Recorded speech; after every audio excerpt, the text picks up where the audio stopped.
Yeah. All right. Hi, everyone. So I'm Jennifer Cancio. Just a little bit about my background is that I have a PhD in sociology from University of Michigan. Just have to throw that in Ann Arbor. I was involved in this this plays a lot into Shackley. And so that's why I think my PhD is relevant. I was involved in a lot of research, survey design, methodology, statistical analysis. After graduate school, I spent some time working for the Center for Disease Control. So I really like research. I really like science. And I know you know where that's going to lead to in a moment.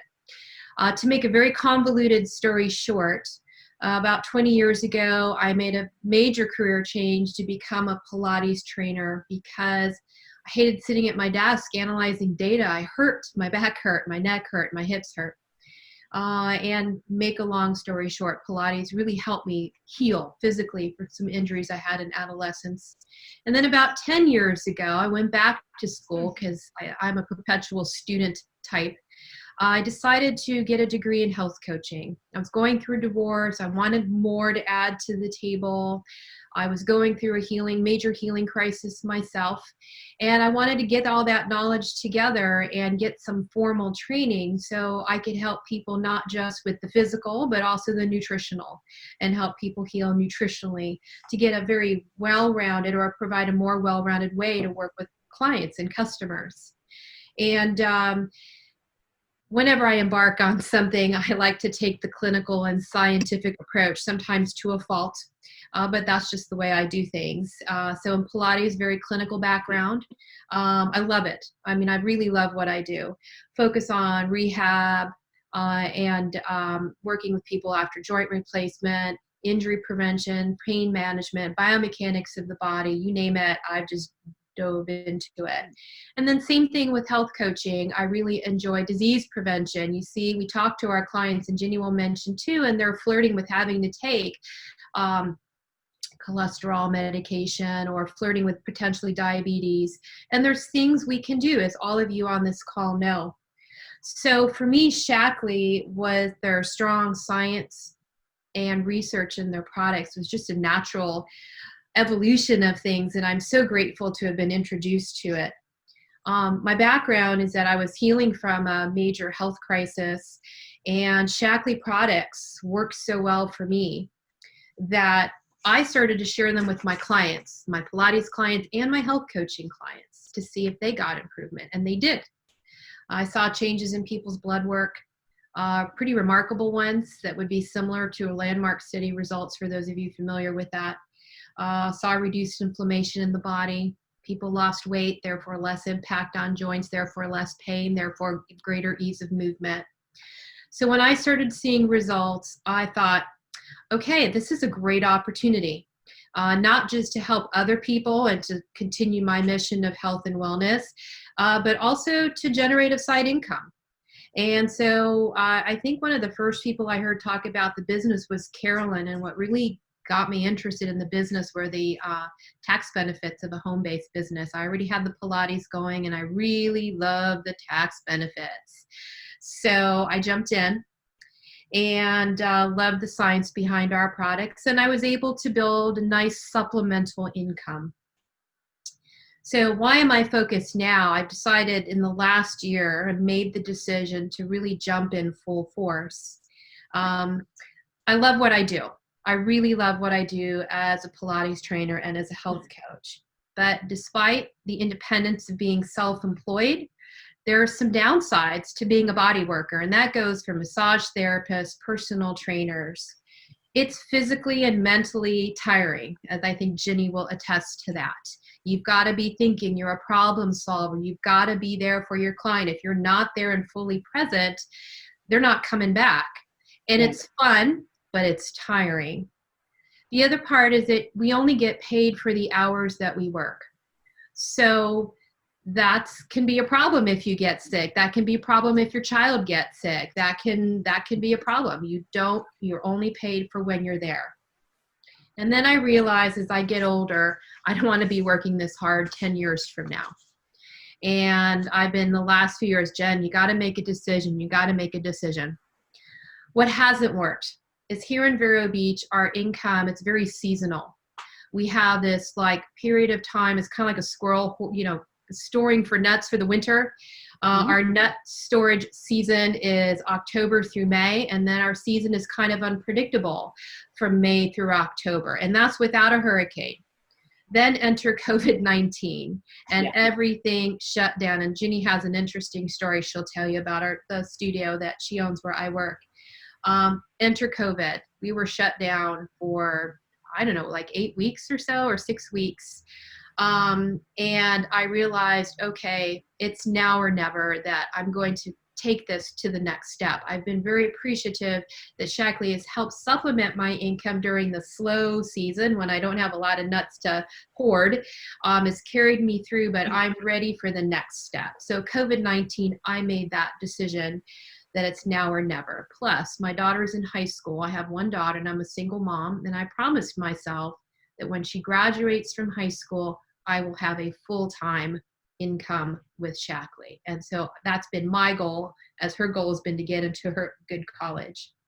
So during our downtime, I said, it's now or never. And I decided to approach Ginny because I like how Ginny thinks.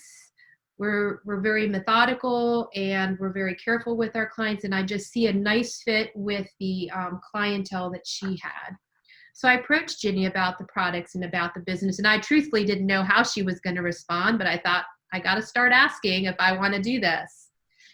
So now I realize I wish I had done this sooner, but I'm very excited about the possibilities of the income and the positive change that I can make and that Ginny will be able to make at Star Pilates. I'm just really excited about it. I can't say enough about that. And it really comes down to not just wanting something, but making the decision to go for it. And sometimes you have to do things that are tough, but you still have to do them. And, you know, for anyone that's contemplating this business, I think it's very important that once you do say yes and decide to say yes, find some mentors that you connect with, that your style connects with their style, because that'll help you move forward in your business. So with that being said, I'm going to introduce Ginny. Ginny owns Star Pilates in Vero Beach, and you'll see her here. And Ginny, take it away. Okay. Well, hello. Thank you for having me, first of all. Actually, just, I don't know why that says Smith. My last name is Murphy. I'm not quite sure why it says Smith. Saw that. I made that mistake. I'm sorry. No worries. It's my maiden name was Swift, so you're close. Oh, really? Okay, maybe that's right. Sorry, just what? I'm sorry. So, what about me? I am not as educated as all of the above. I have a Bachelor of Fine Arts in dance, so I started teaching people to move, I guess, when I was about 16 years old. I'm 51, just for the record. So I've been teaching people how to move their bodies for as long as I can remember. And as I was teaching, dance was not an easy thing for me. It was not easy for my body, so I had to train really hard for it. And then you start teaching more, you don't have enough time to train for yourself. So then I'm going to say, we're going to have Jennifer demonstrate. It's not my cup of tea to do that. I like to lead by example. And then I had foot surgery, which is basically the kiss of death for a dance teacher. And then I really started to deteriorate because I would have to have somebody demonstrate for a very long time. So that was not my cup of tea. During my rehab of my foot, I got opened up to the physical therapy world, and I was infinitely fascinated. And I would ask my physical therapist 9 million questions. And long story short, she said, "You want a job?" I said, "Okay." Because I was kind of phasing out of dance because the preparation time, speaking of, I did the same thing. If I only got paid for the hours I worked. So my preparation time was enormous because I taught a lot. So you have to have curriculum, and then you have to find music, and it's a lot. So segueing into that, I guess I was around 32-ish, and I started to go back to school to become a physical therapist. And I was also getting hands-on training because I was there. It was wonderful. And in the meantime, I had gotten Pilates certified. And the PT said, "You want to teach Pilates?" I said, "Sure. You buy the equipment, I'll teach." So I started doing a lot of prehab prior to surgery. and post-op rehab afterward, and really fascinated. And while I was doing that, I figured I did not want to be in the amount of debt that I would be to get that second degree, because I was going for my doctorates of physical therapy, because I chose not to, one, for monetary reasons, and the second thing is that I was finding that I was making, if anybody's a physical therapist, I mean, you no offense when I say this, I was making a big difference in their lives as the PTs were. And if I didn't have to incur the expense and I could still make a difference in someone's life, this is what I want to do. So I eventually moved to Florida, and let's just say, of course, I found myself at another physical therapy center teaching Pilates, because this is what I like. I don't necessarily, if you're healthy and able-bodied, fabulous. But if you're not, Jennifer and I are your girls, because we totally get the issues that go on in the body that also come with getting something fixed, because when you get one thing fixed, that doesn't mean that the rest of your body wasn't affected. So that's where she was saying in regard to how present we have to be when we're with an individual, because an individual comes in with a problem, but then there's always multiple things that come up on top of that, and you can't just treat the problem, you have to treat the body that's in front of you. So I've been very blessed. I will be open on my own for 8 years here in Florida. I also very much love what I do. There's just no other thing to say. I love what I do. Knowing that Jennifer was a health coach all along was always that kind of I call her my ace in the hole in regard to said matter. Because if it's a big issue, I try and say, well, why don't you talk to Jennifer?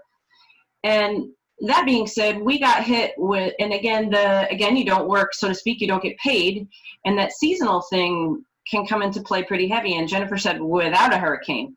So we always tend to have something come through, whether it's a tropical storm or whatever, and you have to shut down, and there's that loss of income.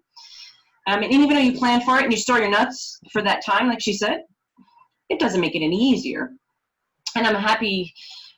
So during COVID, what you don't know, I closed my doors on March 20th. I was expanding my studio for the third time. And I expanded it to crickets and tumbleweeds, because I was going to open for April 1st. And so the expense that I incurred during renovations and purchasing of the things I needed to purchase to open, and new rent, and it's closed. Ouch. Yes.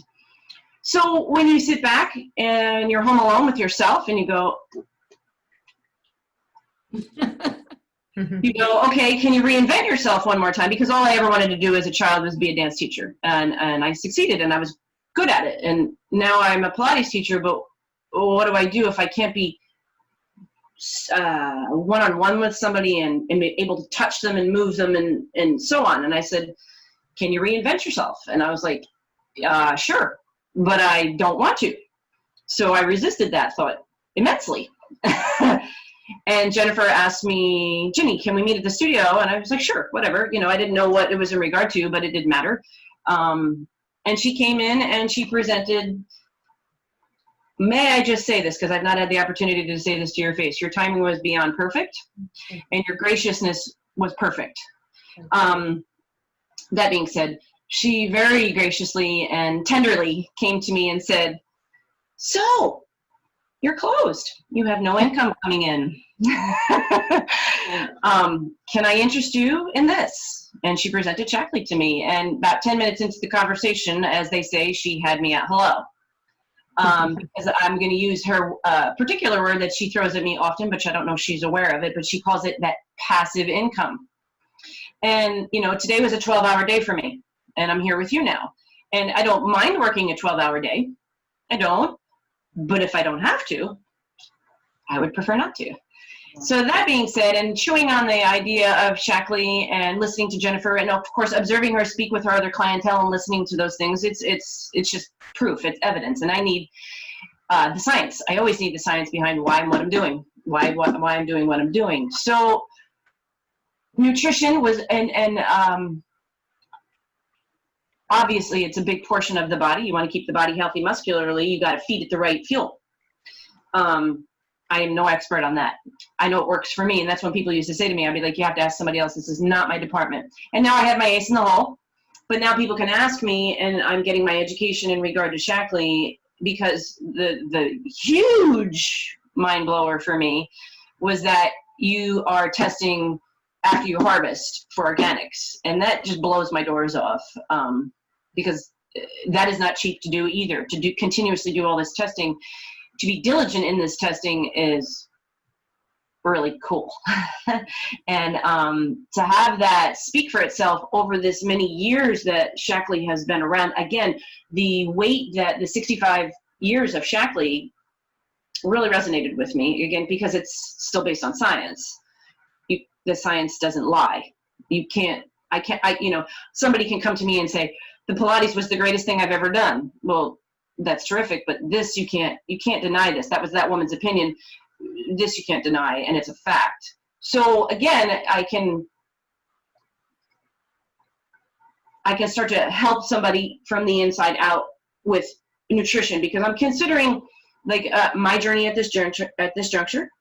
I started with the immune thing that you guys have going on with the Nutriferrin, the Vitalizer, and the shakes.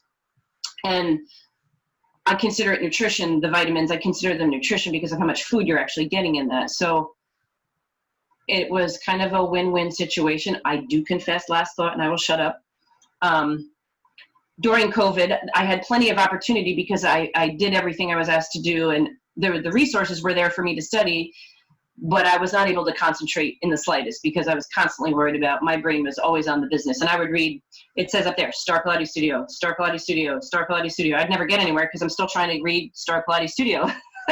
And now I'm able to absorb a little bit more on a daily basis. I just try to do it in little chunks because, I've heard you guys talk, I believe a few weeks ago, like Lauren had a presentation, and I loved what she said. She said something in regard to the fact that I just know that this is good for me and my family. Why not? And again, if it's backed by the science, why not? It's kind of a shoo-in for me, and I don't want to work 12-hour days for the rest of my life. So here I am, and I am looking forward to listening to the journeys of all of you folk, because obviously I take it away with me. I listen to my clientele. I try to be hard to pay attention to them. I will listen to you, and I will gladly take any guidance or whatever tidbits that you have to give to me. I'm happy to be a part of it, and then hopefully I can help expand your universe by expanding my own universe. Well, thank you. That's why I wanted you to speak, because I think it's a win-win. It's a win-win for certainly both of you. What a great team dynamics, and this is a team effort. We are in business for ourselves, but not by ourselves. We've got the backing of an incredible company that does all the work on the science and technology. If we want a real scientific question, we can go to the head scientist at Shackley. So that, you've done enough homework. And I've always said a little bit of Shackley every day goes a long way. You don't have to eat the whole elephant at once. Have the fun of the journey. And tonight's video that I'm going to be showing you was tips from the top. I'm going to just switch now to the income levels here. I was a yoga teacher. My best friend who's on here tonight was a dancer in New York City. And so that's Pam Budner. And I shared the protein with her when I started, and I saw the business model. And what I liked about the business model was there was no glass ceiling. I didn't have to have a boss who was having me do all the work and taking all the income. And that annoyed me. So when I saw the Shackley business model and that I could duplicate myself all over the country without having to finance it, I didn't have to get $100,000 to open a club. I didn't have to have someone else find another $100,000 or $200,000 or $300,000 to open a facility, that I could work out of my home, duplicate myself all over the country, and there's no glass ceiling. This is the annual average earnings of levels of how you can build your business. So you'll be starting with Jennifer at the beginning level of director to senior director to coordinator. And of course, massive action does equal massive results. There have been times in the years of my business that I've worked really hard. But at the top level, go to the far right of this graph, That's a presidential master coordinator. I'm not there, I'm a master coordinator, so I still have no glass ceiling. And so the woman you're going to be hearing from now is a presidential master coordinator. So she's in the $500,000 probably income range. I had her, I'm doing this tips from the top conversation with other presidential and master coordinators. So everybody sit back and enjoy this because I'm going to. Here we go. Well, I want to mention that I'm starting a series, I hope, of something that I think is important to many Shaklee people out there. And it's called Tips from the Top, conversations with master coordinators. My name is Joanne Mystico. I live in Warrenton, Virginia, and I'm a Shaklee master coordinator. I have Lauren B., who's going to be recording this for us, who's new to Shaklee and is interested in finding out more. So I thought, I got an email from the guest speaker today that I'm going to have a conversation with Faye Burke. I've known Faye for many years, not intimately as a good friend, but knowing her sort of at a distance, and I've always admired her and her husband, Gary. So Faye Burke is a Shaklee Presidential Master Coordinator. And what happened was I received an email asking me if I wanted to stay on her email distribution list because I was always getting her husband Gary's email.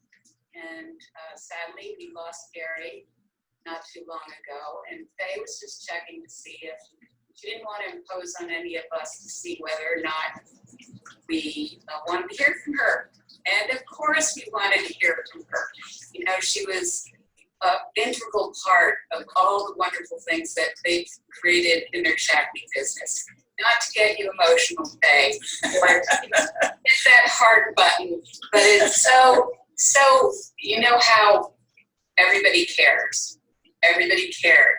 And so you reaching out to everybody and all of us meant a lot to me.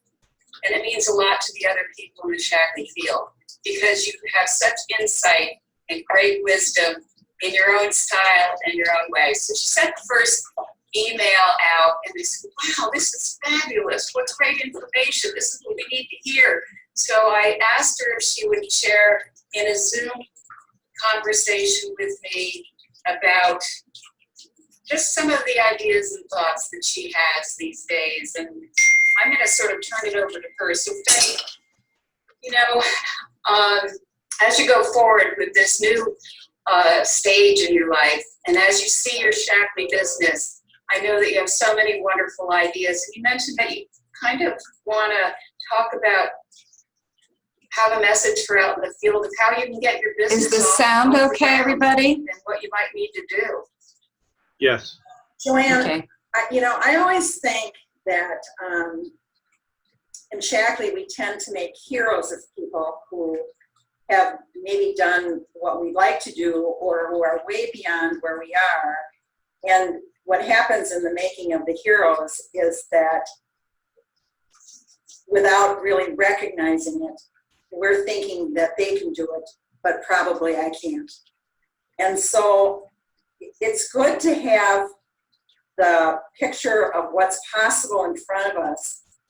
But what people really need more than anything is to figure out, how do I get started? Because everybody who has gotten to Master Coordinator started at the same place with nobody.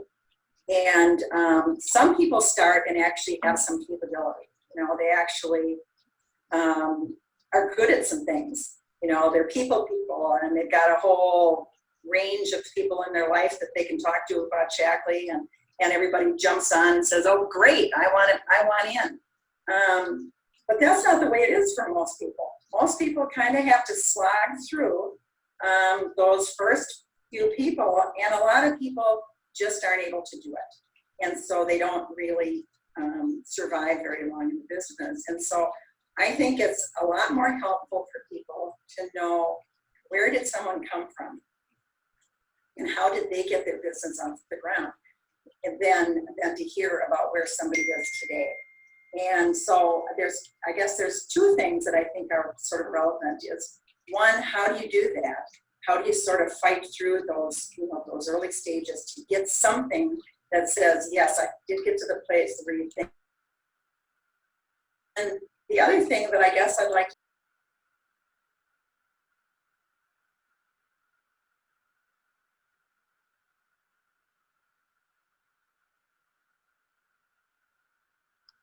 No sound. I just want to start out by saying, I think in Shackley today, there are so many things. There are incentive programs, there's the compensation program, there's the products, and there's, it goes on and on and on. But at the end of the day, how many things are there that you need to do to build a business? What's the one thing you have to do when you don't have to do anything else? And that's, you've got to talk to people. If you don't talk to people, nothing else that you learn is going to make a difference. If you go to every meeting, whether it's a Zoom meeting or in-person meeting or a company meeting, whatever it is, and you don't bring somebody with you, you're not building a business. You're learning information. You're gaining some, you might be gaining insight, but if that doesn't translate into you making an appointment with somebody and sitting down and talking to them, or talking to them over Zoom and making a presentation, you're not building a business. Now, you might not have a good outcome from that presentation. Not every presentation produces a business result. The first 16 people that we sponsored in this first summer we were in Shackley. We started on May 1st in 1970. They paid $4.50 to sponsor. They got a little packet of material and a quart of basic H. Not one of the 16 ever ordered another thing. Not one of the 16 came to a meeting. Not one of the, and they all saw the opportunity, and they all, registered some, interest, or we were too inexperienced to know they were saying no. But they were nice enough to buy, to enroll as a distributor. But every one of those 16 that we talked to, we learned something in the presentation. We learned, we got better, because to start, a lot of times you're not very good. Gary used to always talk to people about, talking about doing Shackley meetings to get started. And he said, people are always worried about talking in front of people. And he said, well, you don't have to worry, because no one's going to come. So you don't have to. It's really more about that you have to do the presentations, you have to be making appointments. If you don't do those things, then nothing else matters. It's interesting because I mentioned to you that I've listened to some of Eric Worre's stuff, and you said how you went to high school with his brother. Is that? No, I went to high school with his father's brother. Okay. So his uncle. His uncle. Well, what he said, which was, because I have an event tomorrow night on presenting, actually, which is interesting. And he was saying, start conversations with people and share your story. Give your story, get your story down of why you're even doing these things. And he gives 4 points on how you do that. Because he says, if you don't have conversations with people, your business is dead. That's really, we have to converse with people and just share some information and proceed from there. And how do you think people get over the fear of having a conversation with someone? Well, I can only, in our situation, number one, you have to have seen something that you want badly enough that you're willing to do something that you really are uncomfortable doing. And so it starts with us and what I'm going to show to you. And if I just show you a small little thing, and I might just talk about a couple products, and you might get interested in those particular products or whatever, but how Shackley has something to offer for you that could change the course of your life, you're not going to really be very motivated to do something that's really, really hard. So when Gary went and talked to Jim, so the question is, why did Gary go and talk to the person he talked to? Because he called our sponsor and said, I'd like to hear what you have. And the reason he did that is because Jim was talking to the people in his life that he knew. And he talked to Jim Glevoff about Shackley, and Jim wasn't interested. He was a high school coach. He'd just gone to state, and he wasn't really interested. But he heard him. So when Gary expressed an interest in wanting something different than what he was doing, he was trying to find out what he was going to do after leaving education. Jim told him about this opportunity. He really didn't understand what it was, but he knew where his friend lived and he had a phone number, and so Gary called up and talked to him. Well, Jim told him about how he could build a business. He could be his own boss. He could change his financial future, could have potentially an unlimited income, and all he had to do was find 2 people a year who would be interested like he was. And he thought that sounded kind of doable. And he came home with a quart of Basic Age, and I just gotten out of the bathtub, and he wanted me to try the Basic Age, get back in the bathtub and try the Basic Age. And I wasn't smart enough to say, well, why don't you do it? But I liked the product. And so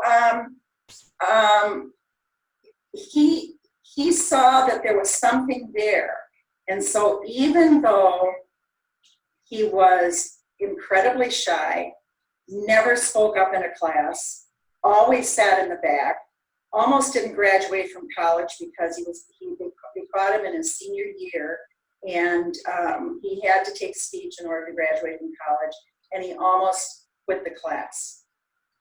But he wanted to business. He wanted what our sponsor showed him was possible in Shackley. He wanted that. And because he was dissatisfied with his coaching income? No, he had already decided he was going to leave education, and so he had. It was actually before I met him. He had an opportunity to go and be a graduate assistant in college, and he realized that for some reason, what had been his lifetime goal, he decided he wanted to change. So he'd been working in a couple of different corporate jobs that were in sales, and he just didn't have an interest in them, and he saw no future. And so here was something that he could build himself, he'd be in charge of it, and it captured his imagination. And so he was willing to do things that he would never, ever have seen himself do in his lifetime, because the right opportunity was shown. And so that's, we came into Shackley seeing a business opportunity.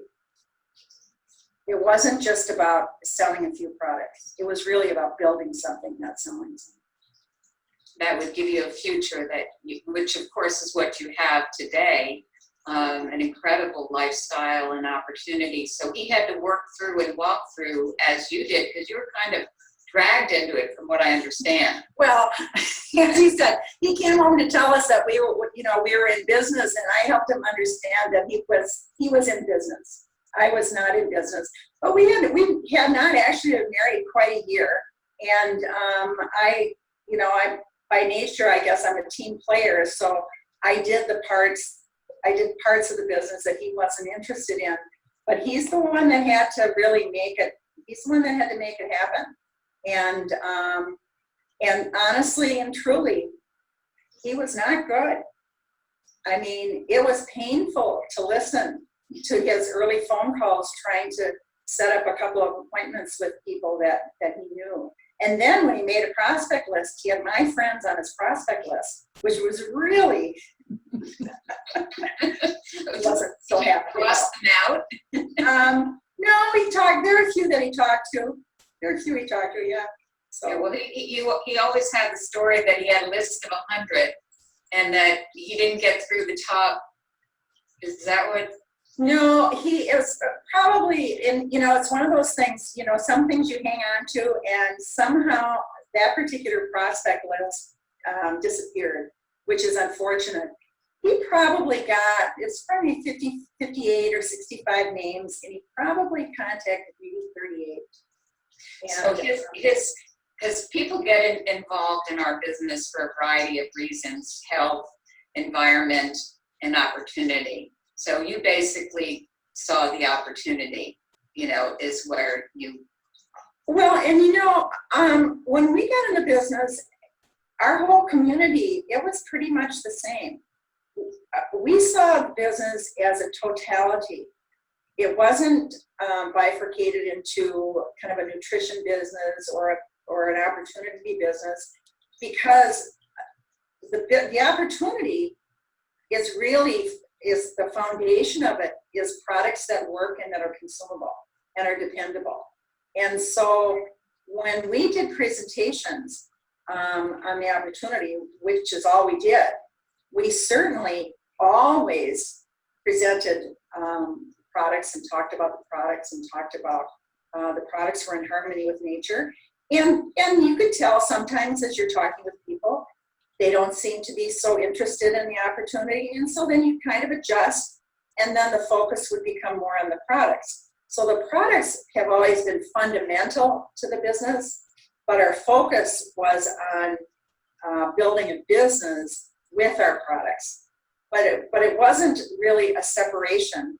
And we always felt that in terms of helping people, by focusing on the business and building business leaders, we actually sold more products than oftentimes than people who only focus on the products, because we were multiplying our own efforts with more people. So as a result, our organization probably does in the neighborhood of $6-7 million worth of volume a month. Or no, a year, I'm sorry. A year. Yeah. And we could never do that by ourselves. Right. And Mary Loomis always used to say, who helps more people, a distributor or a master? It's because we've just reached out to more people. So let's say there's people that are going to be watching this and they say, wow, that sounds really fascinating, especially today when there's people who need hope. Do you want to be locked down and go back into a 9-to-5, or have your future being dependent upon some other entity that you have no control over? We have great history with Shaklee that anybody can resource on why it's such an outstanding company. And maybe they're viewing this Zoom because they've heard more about it and then want to hear tips from the top. What would you say that, the next steps would be? Or you talked about having the conversations, talking to people. What other guidance do you say that? Well, I think, the first thing that we need to have is we need to have a presentation, and we need a simple presentation that's compelling, that we can show individuals and sit with them one-on-one, face-to-face, or today, there's not very much face-to-face now by necessity, it's on Zoom. Here we are. But that's face-to-face. Yeah. And we need to have a simple presentation that shows what we have in Shaklee and what Shaklee can offer them. And I think that's probably the biggest thing that we learned early on, was when we would give a presentation, and if the response was something along the lines of, oh, I'm really glad that you found something that you're excited about. That was a clue that we hadn't really done a very good job. We talked too much about us. We talked too much about what we wanted to accomplish and what we were going to do. And we needed to make a change. We needed to make sure that we were talking about the person we were sitting with and what would be possible for them and how their life could be impacted and so forth. And the second thing was meetings. Without presentations and without meetings, we wouldn't have had a business. When we started out going to meetings, because that's where we learned, that's where we saw other people, that's where we were inspired, that's where, you come to the meeting the next week and you might have your tail between your legs and you haven't been able to get anybody to talk to people. And then you come and you see other people who've been having success and you get encouraged and you think, okay, I can do that. And then you go back and you try again the next week. And eventually you start to put, you start to put a few people together and you get a little bit of volume. And then when you get some volume and you get somebody that's excited about the products, then that enthusiasm carries you over to your next presentations. So for us, it was presentations and it was meetings. Meetings we went to, and then it became the meetings that we did. For us, the key for anybody developing an organization or developing your own personal business for that matter was to start doing meetings. Well, when? Well, as soon as you decide that you want to build a business, you start hosting your own meetings. And then if nobody comes to your meeting, you give the meeting anyway. Tell people by the time you've done 12 meetings, stand up on your feet or on a Zoom, you will qualify as a business leader. It's interesting because right now I'm hosting quite a few Zoom events for our teams to be able to bring people to. And one of the things that you said was when you come to an event, you're gaining information, but when you bring someone, you're building. And I think that is something that is the hardest for people that I'm seeing, is that it's in how does the invitation flow. But what you're saying is keep on inviting, because in the beginning you don't know how to do it, and it gets better and better and easier and easier. Well, and then actually we sort of found for us that we never ever did get anyone to go with us to our sponsors meeting in their home ever. And then we started to do our meetings. And that was probably 4 months into it. And after 4 months, we'd earned $25.62. So, clearly we didn't have a very big group. And, but we had a meeting in our apartment, 11 people came. Well, it was 2 hours. And at the end of when everybody left, I tried to find a tactful way to say we needed to find a better way to explain PV, because I think maybe we might have spent a half an hour on explaining PV. And we found a better way, never ever talk about it again. We never tried to explain it. That's a good idea. It wasn't, and we don't know who those 11 people were, and none of them ever came back to another meeting. But we continued to have meetings, and then we discovered that we could find people who would have a meeting in their home or for their friends. And that's one of the goals in our business, is to meet the people that the people we're talking to know. That's the way we expand our business. And we found that we could do a meeting in somebody else's home or for somebody else, and then they would show up if they were the host. And so they might not show up if we invited them to another meeting, but they'd show up at their own meeting. And that's kind of where we started. That's where we discovered that we were much more effective at doing meetings for the people that we sponsored. And for us, a meeting might be the host and one other person. They weren't big meetings. We weren't we weren't expecting 15 people. If someone had 1 or 2 people at their meeting, we launched organizations with just 1 or 2 people at somebody's first meeting. That's a great point. You launched organizations just by having 1 or 2 people.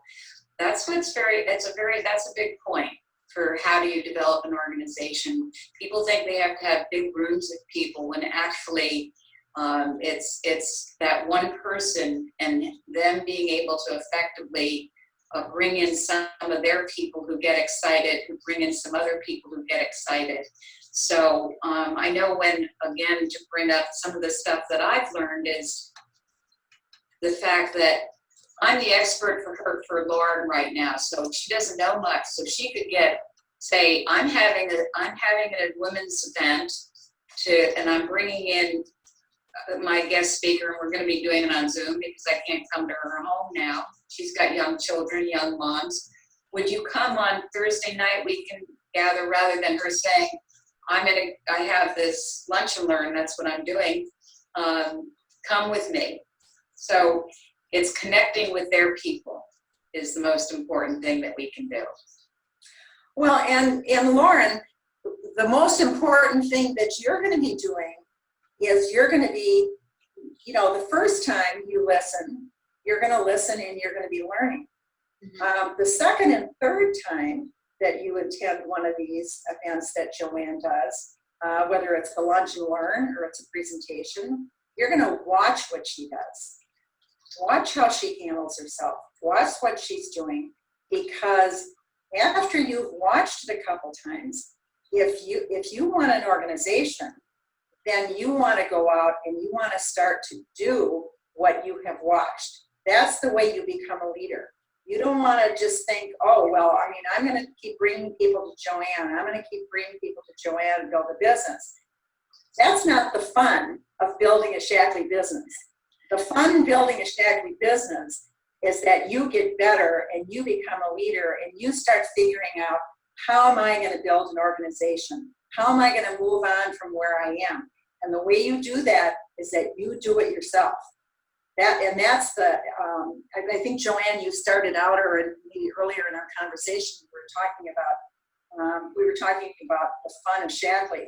And for me, the fun of Shackley is making it happen and getting better and trying things and out of your comfort zone. Right, and then in growing yourself, and then watching the people that you bring into the business when they start to do the same thing that you're doing. And so they come and they watch you do a few presentations, they watch you do these things, and then they start scheduling their own. And so pretty soon, if you're doing it right, you could be sitting there in your home doing a Shackley event one night and thinking, I bet I've got 50 things going on, 50 events just tonight in my organization where they're building their own business. And as a result, your business is going to be expanding. I mean, that is an incredible idea. And I remember going to one of the early meetings. I have no idea who said it. When, and this was, I hadn't been anywhere. I lived in Minnesota, and Arizona was like, really a long ways away. And he said, multi-level is when you start getting maybe $5 or a 3% bonus from someone, a little old lady in Arizona that you've never met. That's multi-level. And it can be. Now, in our case, we've met everybody on our recap, but the point is that that's what multi-level can offer. And so you do well, but just think of all the people that you have that you bring in, and they're doing well as well, and you have a part in that. Pretty exciting. It is you have to have a heart for helping people. So that would be awesome. Well, and it's just people can do more than what you think they can. Sometimes you see that the attractive one with the attractive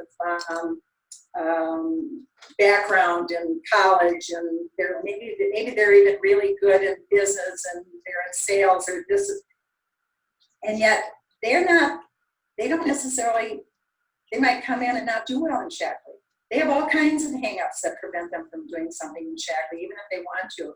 And then somebody comes in that doesn't have near the natural capability, near the experience, and they can do so much more than they would have ever dreamed was possible. And I mean, our business is filled with people like that. Every business, I think, it's so true. It's some of the least likely people. I was one of them. I mean, I could hardly say my name in front of anybody, let alone start a conversation.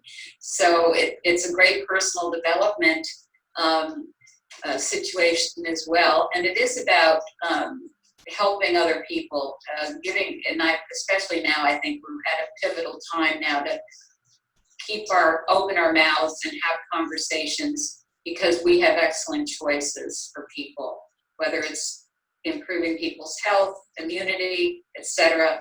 But opportunity, I needed the opportunity. I was looking for something, and I'm with you. When I saw the multiplication process, I thought, how easy is that going to be to find, 15 of me when I, out there?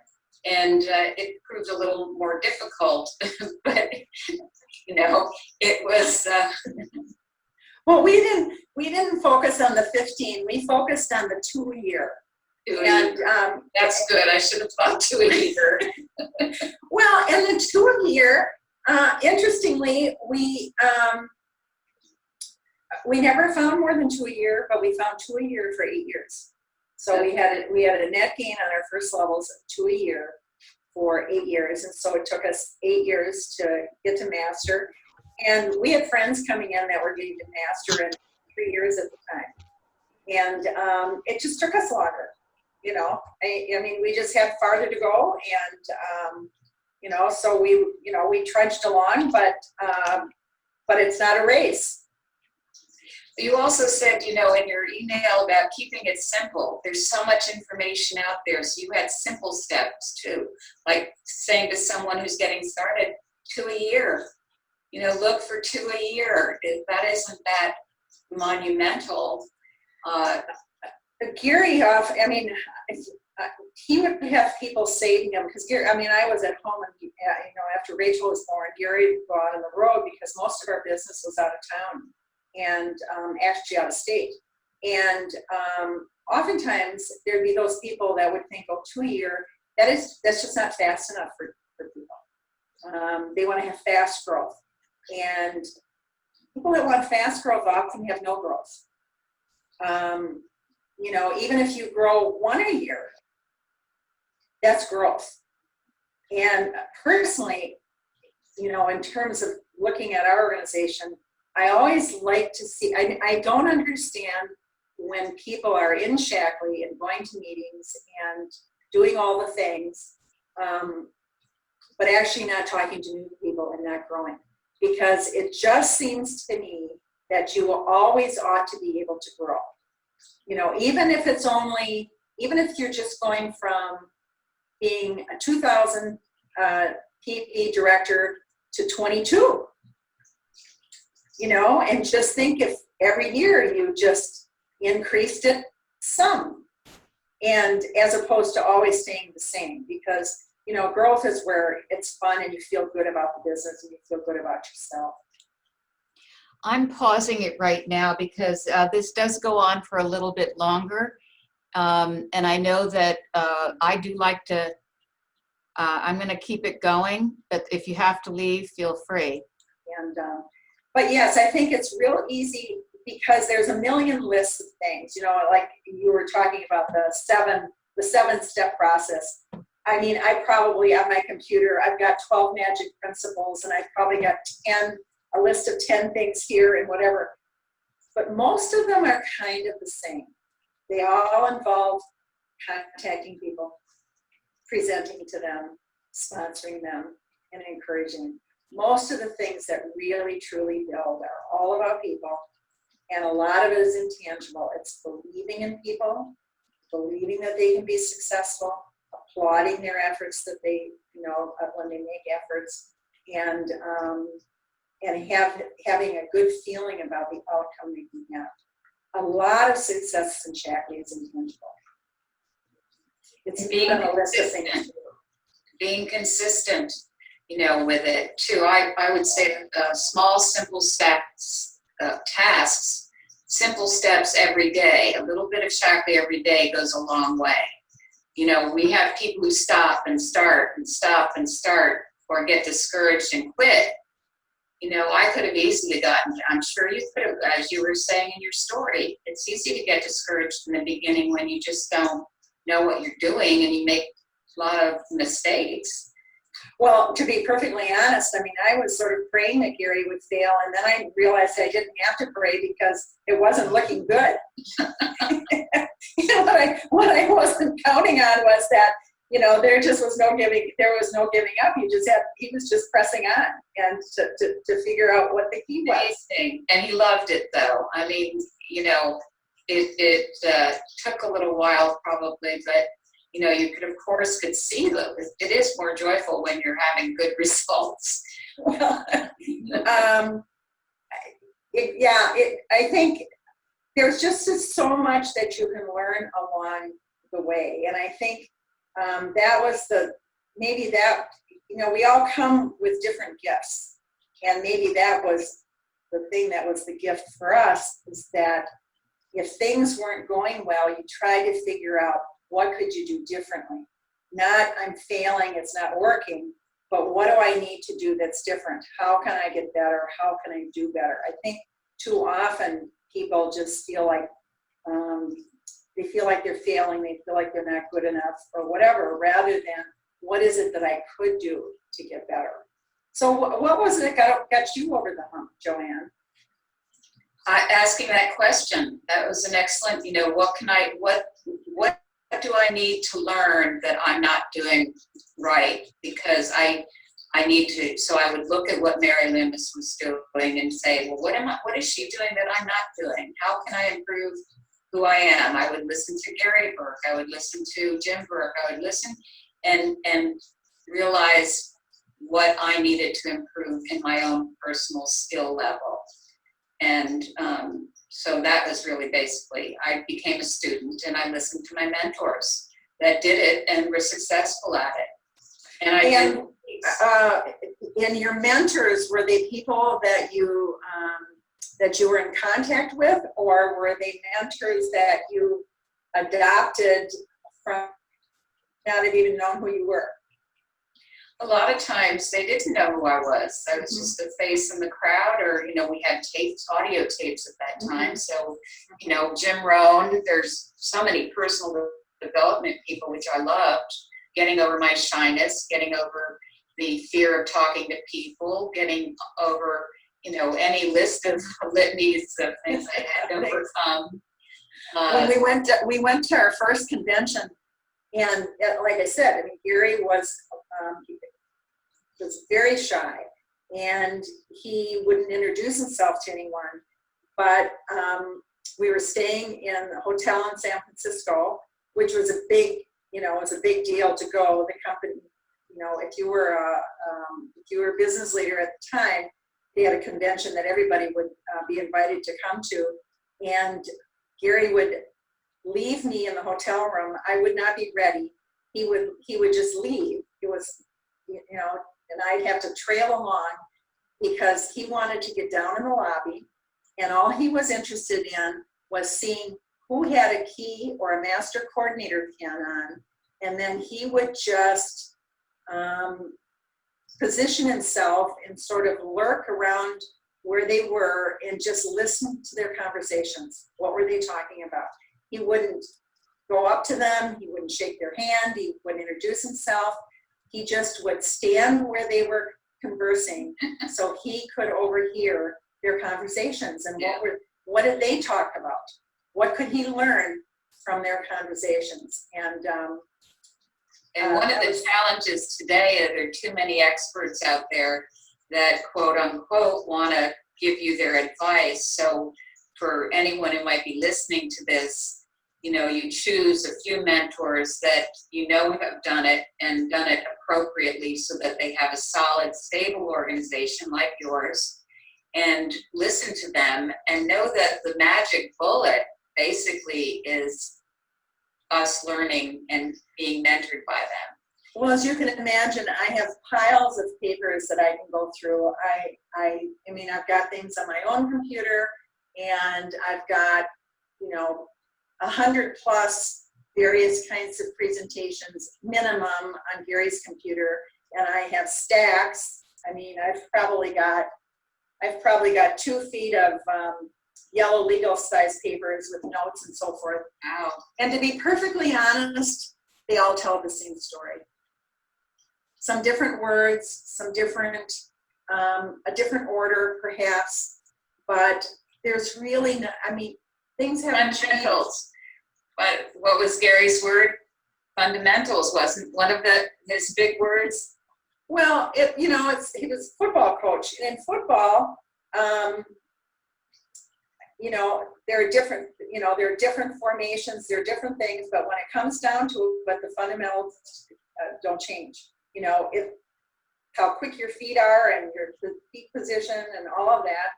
And in Shackley, there can be programs, incentives. We can have Zoom calls now. You can contact people through Facebook and all those other things. But at its core, what is the story you're telling? Amen. And so there's the story to tell of what Shackley is and what we have to offer. And then there's a story about how we grow, and we grow in an exponential fashion. We're looking to reproduce ourselves. We're looking to multiply ourselves, and then help the people that we bring in, help them multiply themselves. And so right today, for example, if I were just to go out and create, just pick a number. Let's say I'm going to create 6 first level directors.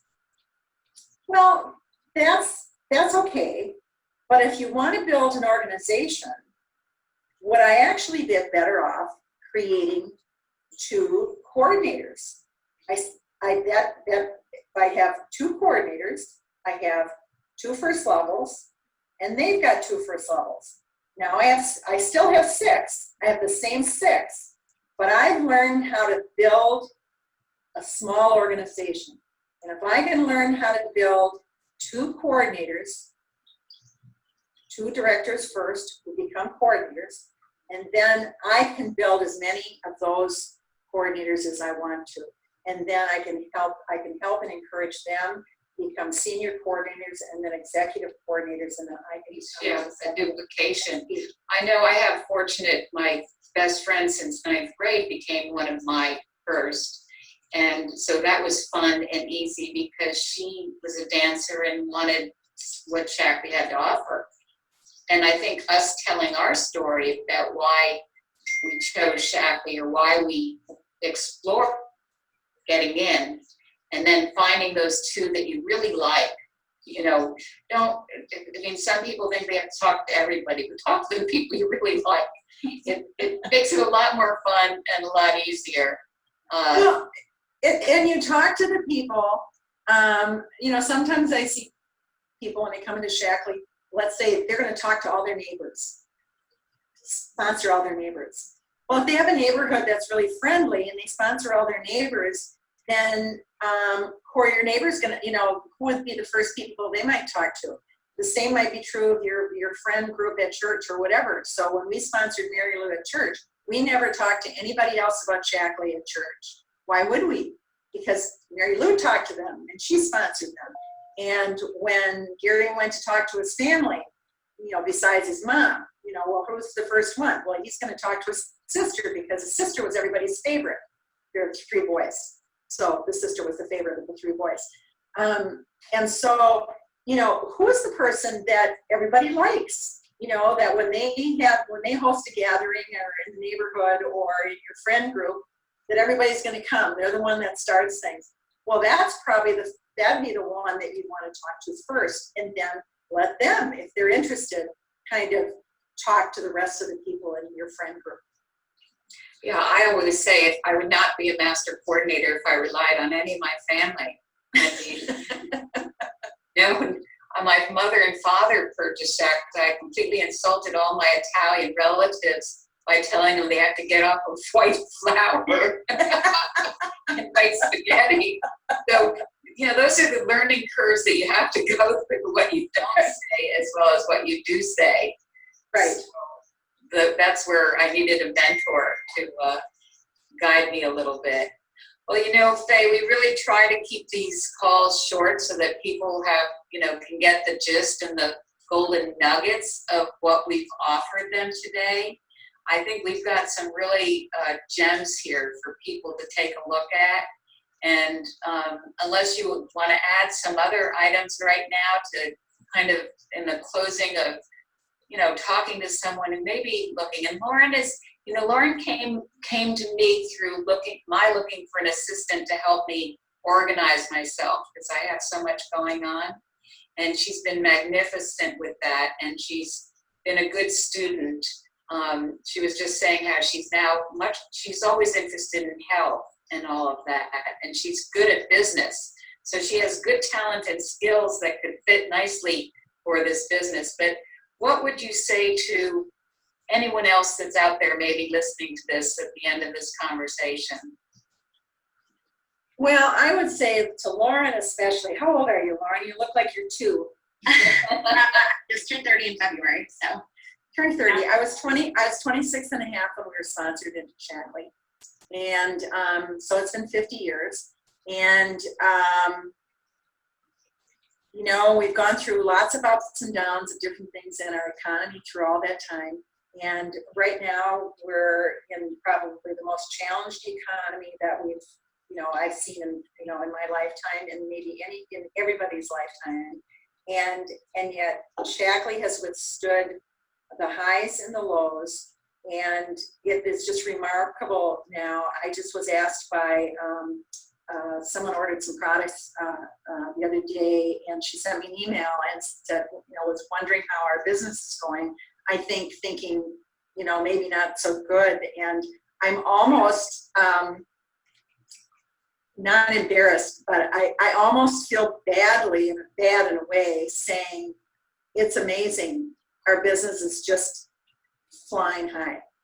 It's just, if we could just get all the products that we need, because the demand is so great. It's really a remarkable thing, isn't it, Joanne? It is.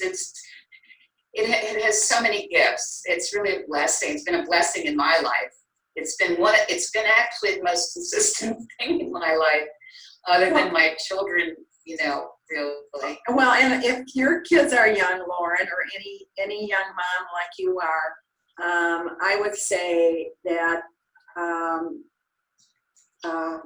our daughter being raised in a household where a business like Shackley was going on, where we were always, the conversation was always about how can we help people move forward, and about positive ideas and working with people.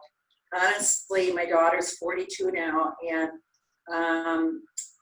what she learned just being in the house and being around a Shackley business, and the ideas and the philosophies and so forth, far surpass probably her college academic experience, because it's taught her how to deal with people, and how to interact, and how to be encouraging of people, and understand how to work with different people. So there's that's another intangible benefit that doesn't come with a dollar sign attached to it.